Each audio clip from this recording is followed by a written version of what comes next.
এর মধ্যে হচ্ছে 21টি প্রত্যয়, এগুলো প্রত্যয় বলা হয়। হ্যাঁ, যেমন সাফিক্স প্রিফিক্স জানিস ইংরেজি, নাম শুনেছিস সেটাই। তাহলে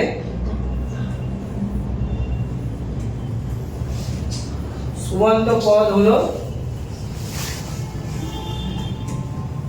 শব্দরূপ।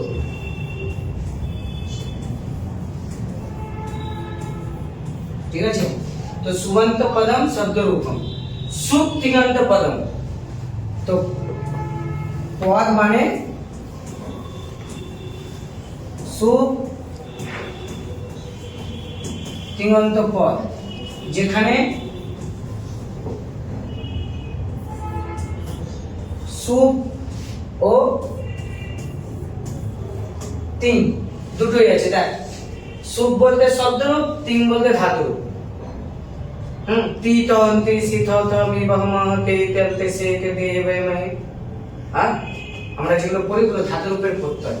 তাহলে এখানে আমরা কটা পাচ্ছি সূত্র? 21টা। দেখ, 1 2 3 4 5 6 7 8 9, এখানে 7টা টার্ম আছে। 7টা টার্মে 3টা করে আছে, 3 7 21। দেখ 21 সূত্র।